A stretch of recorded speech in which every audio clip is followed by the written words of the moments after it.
Hi everyone, finally this is the video everyone waiting for. I'm going to teach you how to track the voltage from the input passing through the charge circuit and then to the CPU circuit and to the RAM circuit and to all circuits in the motherboard using the multimeter. So please do not miss any moment in this video.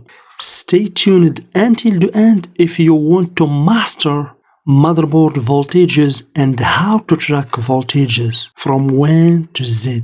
But please don't forget to subscribe, share and like the video to help the channel. Your likes really motivate me to create more videos for you.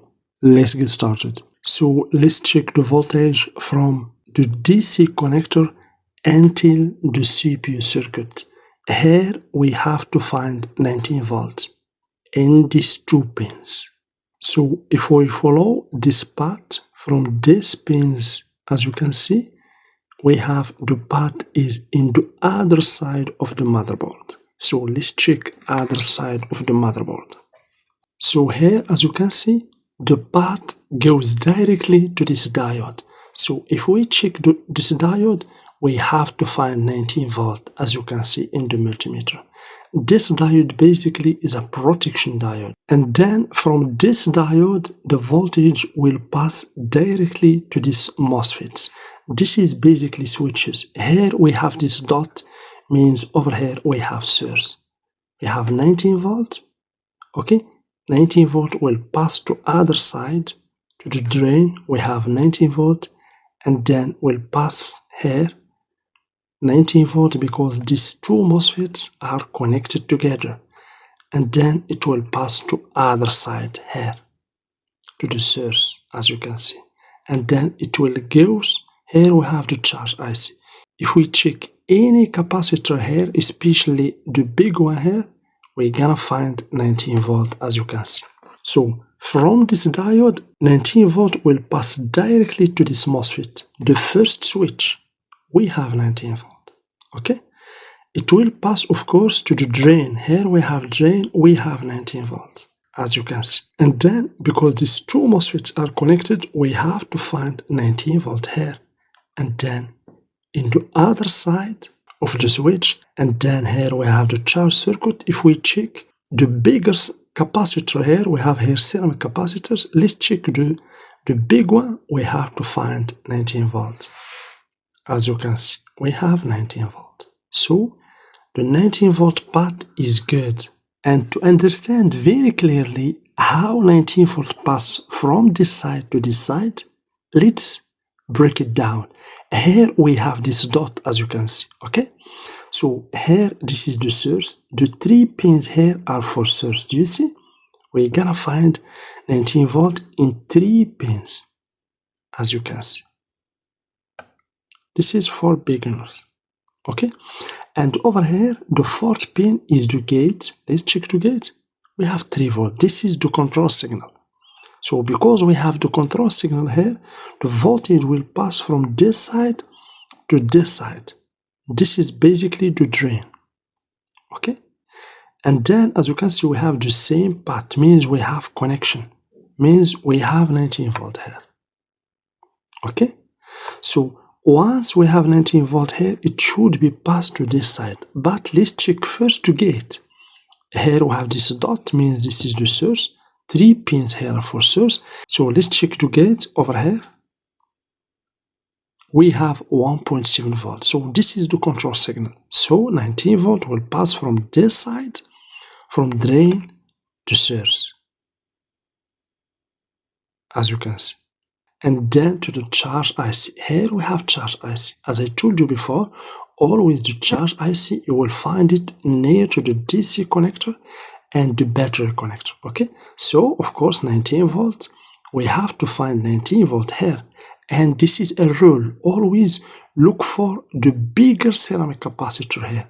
Over here we have big capacitors, and also we have other here big capacitors. Means we have to find 19 volt here in all these capacitors, as you can see, okay? So please remember, always next to any IC, look for the big one here. You're gonna find the main voltage. So after we find that the voltage here in the charge circuit is good over here, so after we find that the 19 volt is distributed here in the charge circuit without any problem, so we have to move on to 3 volt 5 volt circuit, because the 19 volt will pass from this side to this side, from the charge circuit to 3 volt 5 volt circuit. Always look for the ceramic capacitors, okay? Here we have ceramic capacitors for this channel. Over here we have other ceramic capacitors for this channel. If we check those capacitors, we have to find 19 volt, as you can see. Okay? For this channel, the 5 volt channel, okay? And if we check those capacitors here, we have also to find 19 volt. Let's check this side. As you can see, we have 19 volt for the 3.3 volt channel. So 19 volt will pass through these ceramic capacitors, as you can see here, in order to be filtered, and it will go directly to the MOSFET here. We have the drain over here, okay? Why this is drain? Because we have this dot. This is the source. So, and over here we have the gate. If we check the gate, we have to find 5 volts. As you can see, why? Because we want to get 5 volt here. Okay, so we have here 19 volts, and we have here in the gate 5 volt. So we will get 5 volt in the source. The same for this channel. The 19 volt will pass here through these ceramic capacitors in order to be filtered, and then goes through these voltage regulators. Here we have the dot over here, means this is the gate. We have to find 3.3 volt. Why? Because we want to get 3.3 volt here. Okay, so 19 volt. In the drain, we have the gate is activated 3.3 volts, so we will get here 3.3 volt. Okay, so, and of course, the test point for every channel is inductors. This is the 5 volt channel here.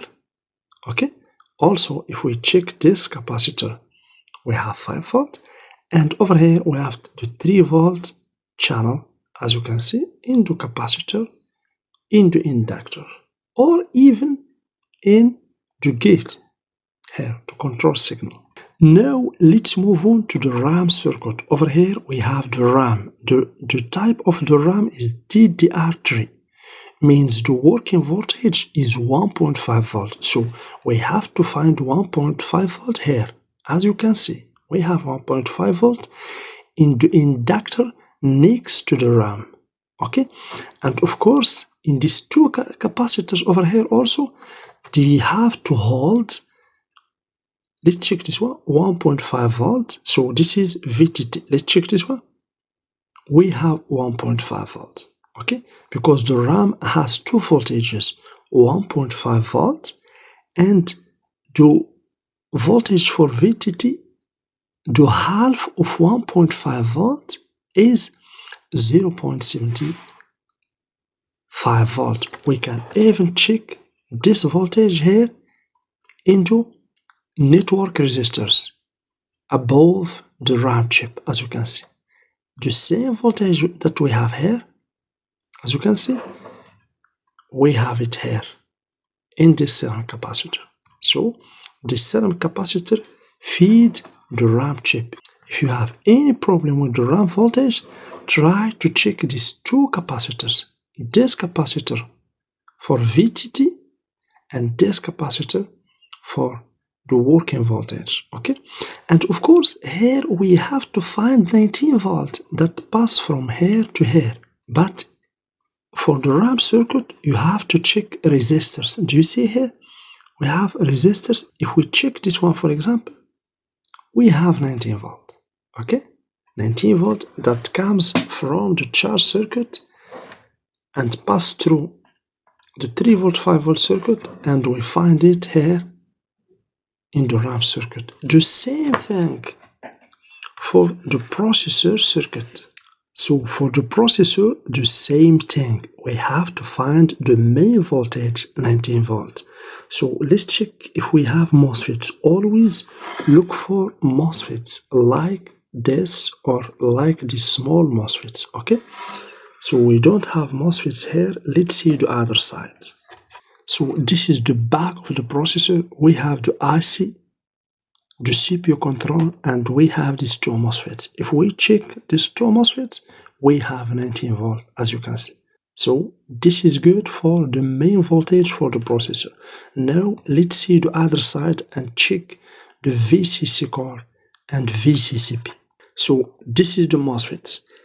The MOSFET, usually the MOSFET always have more than one channel, okay? So if we check this inductor here, we have 0.8 volt. So this is the VCC core, because always the VCC core is between 0.7 volt to 1.5 volt, okay? And here we have other inductor. So this one basically, this is 0.05 volt to feed the BCH, okay? And we have another voltage here, 0.5 volt or 0.03 volt. This is basically the VCCP, okay? The voltage for termination or for communication between the processor and the BCH. Do you see this part here? So without this voltage, the communication will not occur between the BCH and the processor. So to summarize, we have checked the voltage in the input, okay? And of course, guys, always you have to find the 19 volt or 18 volt or 15 volt in accordance with the type of the motherboard in the two terminals, not just one, two terminals. Why? Because as you can see here, we have two red cable over here, okay?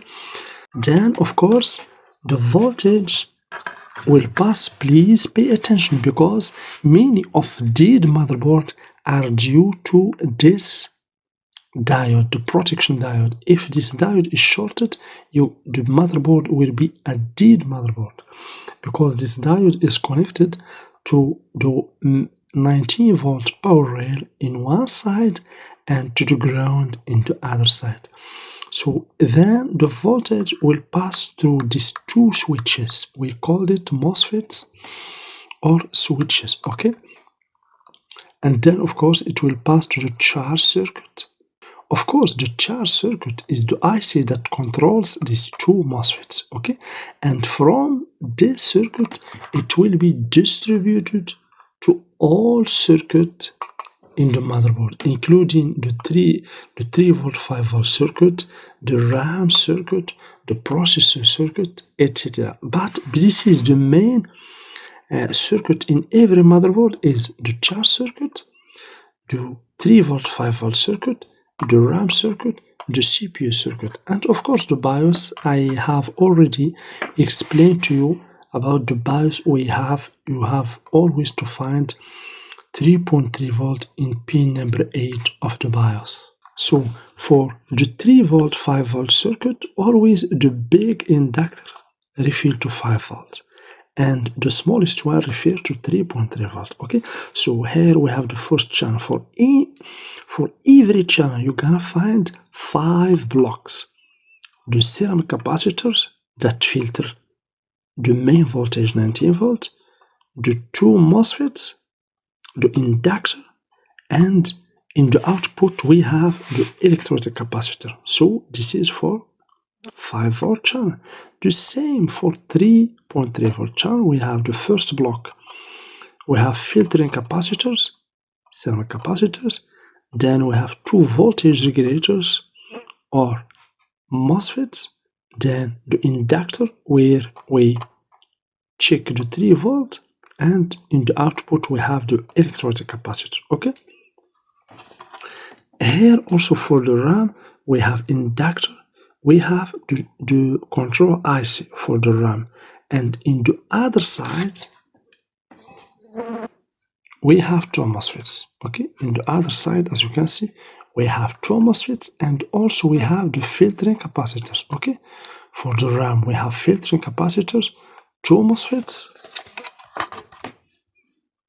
and inductor. Okay, and this is the control IC.